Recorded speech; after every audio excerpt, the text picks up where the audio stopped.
High students, আজকে একটা খুব সুন্দর সনেট আমি আলোচনা করতে চলেছি। এটা শেক্সপিয়ারের লেখা। Shall I compare thee to a summer's day. এই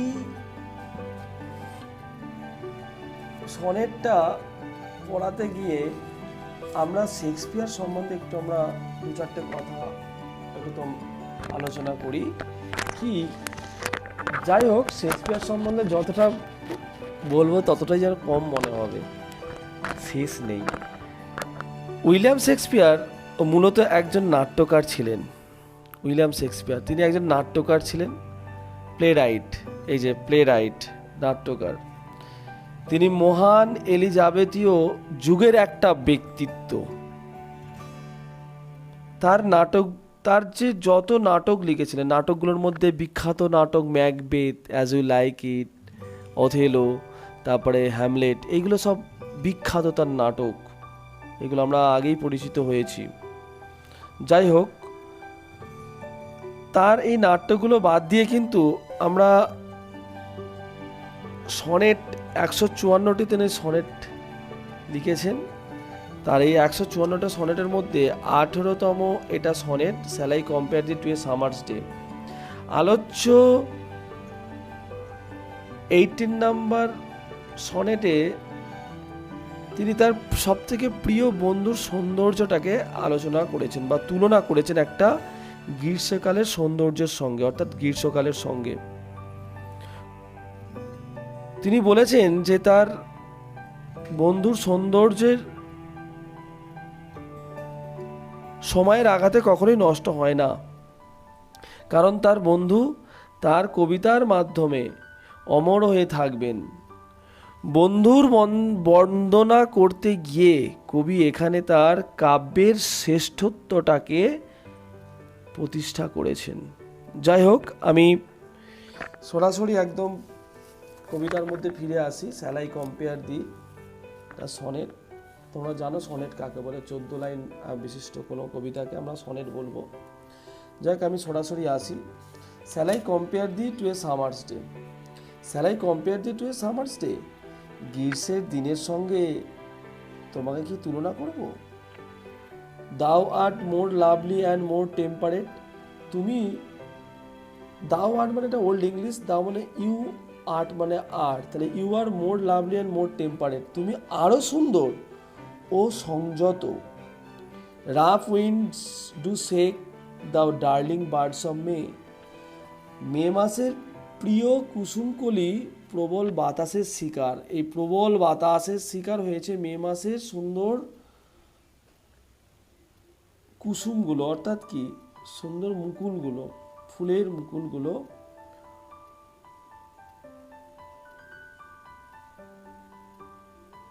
প্রবল বাতাসের শিকার হয়েছে। And summer's lease hath all too short a day. গ্রীষ্মের আয়ু আর কটা দিন, হবে দ্রুত অপসারিত, খুব তাড়াতাড়ি অপসারিত হবে। যাই হোক, এই যে দি, এখানে দি, এই দিটা বলছে, একটু আমি আলোচনা করি। দি মানে তোমাকে। তোমাকে বলতে কবির বন্ধুকে বোঝানো হয়েছে। ঠিক আছে, বস্তুতপক্ষে তার খুব ক্লোজ দুটো ফ্রেন্ড ছিল, তো উভয় কিন্তু কবির খুব ক্লোজ ফ্রেন্ড। এই উভয়কেই কবি কিন্তু খুব ভালোবাসতেন আর সমর্থন করতেন। তারা ছিলেন কবির পৃষ্ঠপোষক। যাই হোক, বস্তুতপক্ষে এদের মধ্যে কোনো একজনকে কবি বুঝিয়েছেন।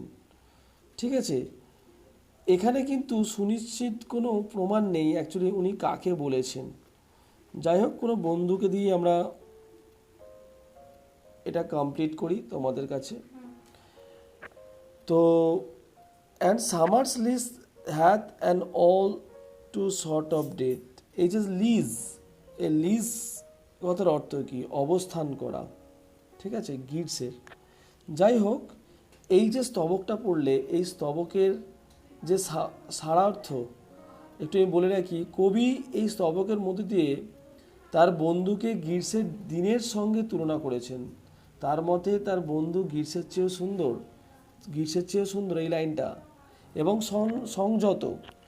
Rough winds do shake the darling buds, কারণ গ্রীষ্মের সৌন্দর্য চিরস্থায়ী নয়, আর এটা and all summer's lease hath and all too short, চিরস্থায়ী নয় এবং এই ঋতুটি দীর্ঘকাল থাকেও না, এটা কিন্তু সময়ের সঙ্গে সঙ্গে চলে যায়। এটা সারাংশ। এর পরেরটা স্তবকটা আসি। দেখো,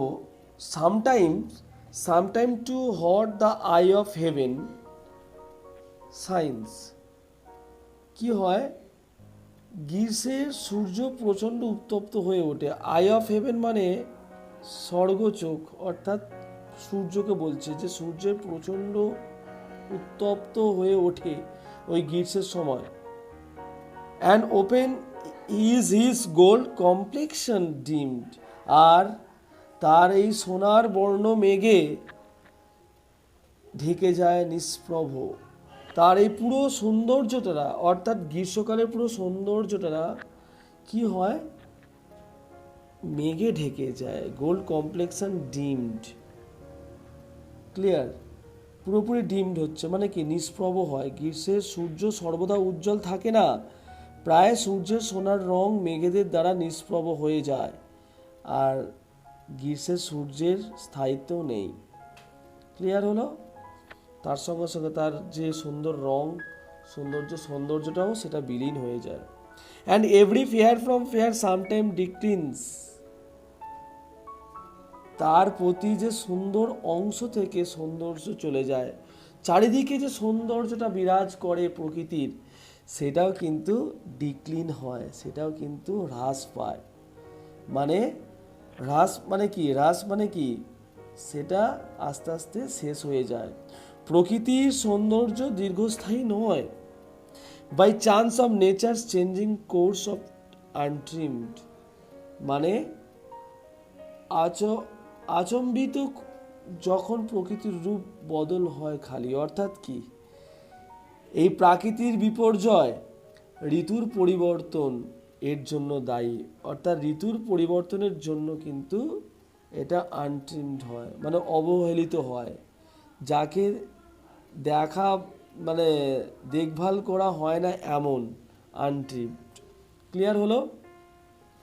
বাট এর পরের যে এটা আছে, এর সারাংশটা কি, গ্রীষ্মকালে সূর্য প্রচণ্ড উত্তপ্ত হয়ে ওঠে, তার সোনার বর্ণ মেঘে ঢেকে যায়, সোনার বর্ণটা মেঘে ঢেকে যায়, মানে সোনালি কালার, অর্থাৎ কি, যে সৌন্দর্যটা সেটা মেঘে ঢেকে যায়। যাই হোক, কি হচ্ছে, প্রকৃতির যে দীর্ঘকাল মনোরম থাকতে পারে না, প্রকৃতির বিপর্যয় ঋতুর পরিবর্তন এর জন্য কিন্তু দায়ী।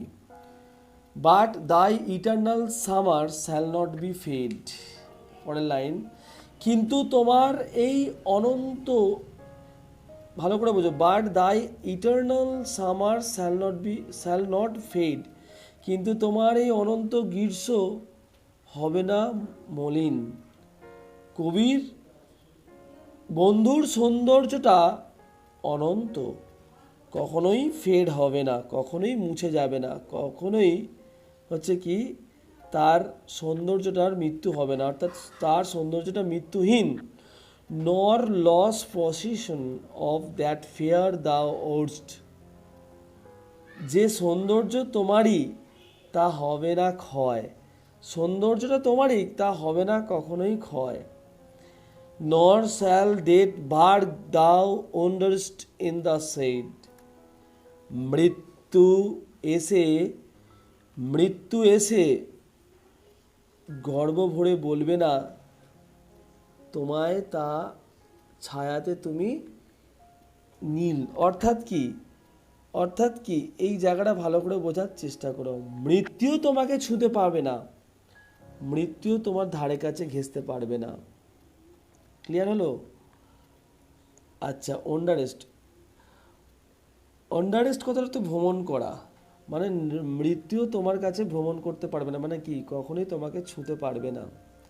শেড মানে কি, এখানে শেড কথাটা তো আমরা ছায়া বলি, কিন্তু এটা মৃত্যু জীবনের এই যে শেড, কোথায় গেল শেড মানে হচ্ছে, এটা আমরা ছায়া বলি, কিন্তু এটা ছায়া বলতে এটা তোমরা বলবে মৃত্যু জীবনে কালো ছায়া, অর্থাৎ কি মৃত্যু জীবনকে আঁধারে ডুবিয়ে দেয়, সেটা কখনোই হবে না।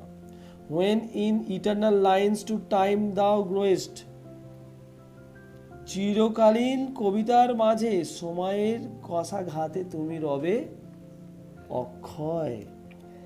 মানে তিনি কবির কবিতার মধ্য দিয়ে চিরকাল বেঁচে থাকবেন।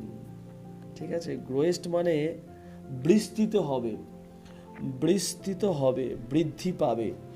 সুদর্শন পৃষ্ঠপোষকের প্রতি কবির শ্রেষ্ঠ উপহার হলো তার এই চমৎকার কবিতার মধ্য দিয়ে সে অমরত্ব লাভ পাবে।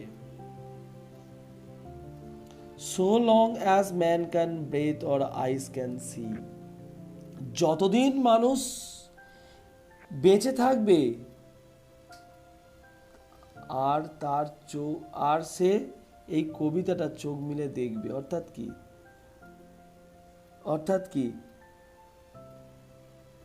যতদিন মানুষ নিঃশ্বাস প্রশ্বাস নেবে ততদিন বেঁচে থাকবে, ততদিন মানুষের চোখ দিয়ে এই কবিতাটা পড়া হবে। As long as lives this and this gives the life to thee, ততদিন মানুষ হচ্ছে কি, as long as মানুষ যতদিন বাঁচবে, and this gives life to thee, তার এই কবিতাটা অমর করবে তোমাকে। মানে কি, কবিতাটা হচ্ছে কি অমরত্ব লাভ করবে। মানে এই যে দুটো লাইনের অর্থ, সনেটটি মানে সর্বযুগের পাঠক পড়বে, মানে কি আজকে আমরা পড়ছি, কালকে তোমরা পড়ছো, তারপরে অন্যরা পড়বে, সবটাই। আর এই কবির বন্ধু চিরকালই সনেটের মাধ্যমে দিয়ে বেঁচে থাকবে। ঠিক আছে, তোমরা আশা করছি বুঝতে পেরেছো।